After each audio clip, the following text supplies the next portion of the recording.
नमस्कार, स्वागत आहे तुमचं माझ्या यूट्यूब चॅनलमध्ये, ज्याचं नाव आहे स्वामी भक्ती मराठी। उद्या आहे 29 ऑगस्ट 2024, वार गुरुवार। तर उद्या आलेले आहे अजय एकादशी, तर श्रावण महिन्यातील शेवटची एकादशी। तर या दिवशी आपण सेवा कोणत्या कराव्यात, त्यासोबतच पूजा कशी करावी, तर याबद्दलची संपूर्ण माहिती आपण या व्हिडिओमध्ये बघणार आहोत। तर व्हिडिओ स्किप न करता संपूर्ण बघा आणि जे कोणी नवीन असेल या चॅनलवरती तर सबस्क्राईब करा। तर उद्या एकादशी आणि गुरुवारचा उपवासही असेल, तर बघा तुम्ही एकादशी आणि 11 गुरुवारचा उपवास असेल तर तुम्ही 11 गुरुवार उपवास करू शकत नाही। तर एकाच दिवशी 2 व्रताचे फळ मिळत नाही, एकाच दिवशी आपण 2 व्रत करू शकत नाही। तर एकच आपल्याला करायचं आहे। त्यामुळे ज्यांची एकादशी आहे तर त्यांनी 11 गुरुवारचा उपवास करू नये, म्हणजे 11 गुरुवारमध्ये हा गुरुवार पकडू नये। तर त्यांनी 11 गुरुवारची जी पूजा मांडणी आहे तर ती करावी। त्यासोबतच स्वामी चरित्र सारामृताचे पठणही करायचे आहे, पण 11 गुरुवारमध्ये आपल्याला हा दिवस मोजू नये।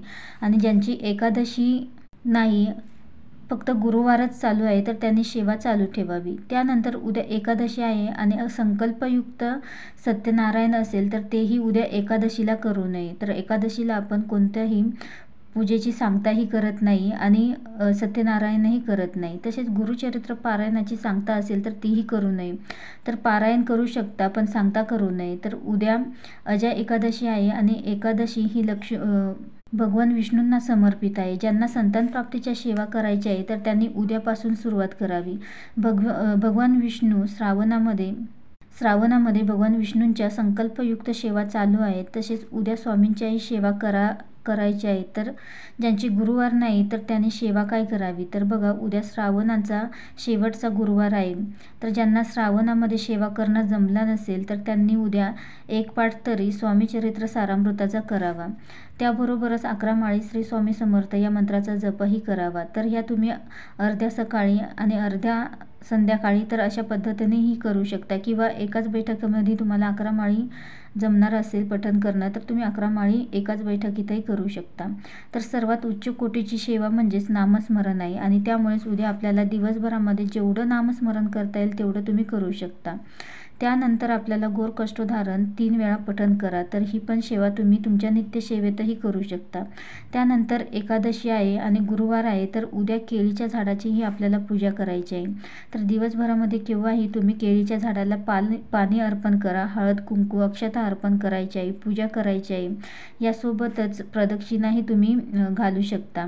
तर पूजा करताना दक्षिण दिशा सोडून इतर कोणत्याही दिशेस तुम्ही तोंड करून ही पूजा करावी आणि तिथे बसूनच विष्णू सहस्रनामाचे पठण करणं शक्य असेल तर तेही पठण करा।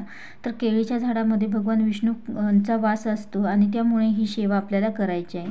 तसेच औदुंबरालाही तुम्ही 108, 21 किंवा 11 प्रदक्षिणा घाला। तुम्हाला जितक्या जमतील तितक्या प्रदक्षिणा घालू शकता।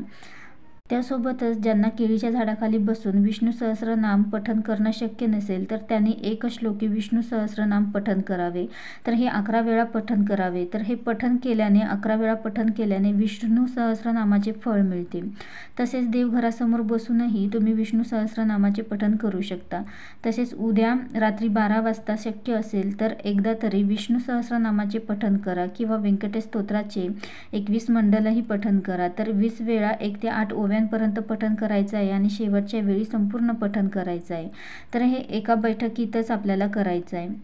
त्यानंतर उद्या एकादशी असल्याने तुम्ही बाळकृष्णाला एक तुळसही अर्पण करायची आहे, तर ती आजच तोडून ठेवायची आहे। तर उद्या तुळस तोडू नये। त्यासोबतच बाळकृष्णांच्या किंवा तुमच्याकडे भगवान विष्णूंची मूर्ती असेल तर त्यावर आपल्याला अभिषेकही करायचा आहे। दूध आणि पाण्याने अभिषेक करायचा आहे आणि अभिषेक करताना ओम नमो भगवते वासुदेवाय नमः या मंत्राचा जपही करायचा आहे। त्यासोबतच भगवान विष्णूंना प्रिय असणाऱ्या वस्तूही त्यांना या दिवशी तुम्ही अर्पण करू शकता, म्हणजेच पिवळ्या वस्तू, पिवळी फुलं, पिवळी फळं अर्पण करा।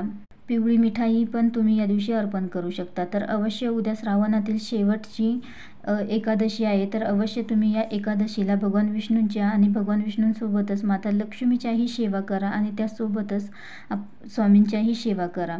व्हिडिओ आवडला असेल तर लाईक करा, कमेंट करा, शेअर करा आणि सबस्क्राईब करा। श्री स्वामी समर्थ।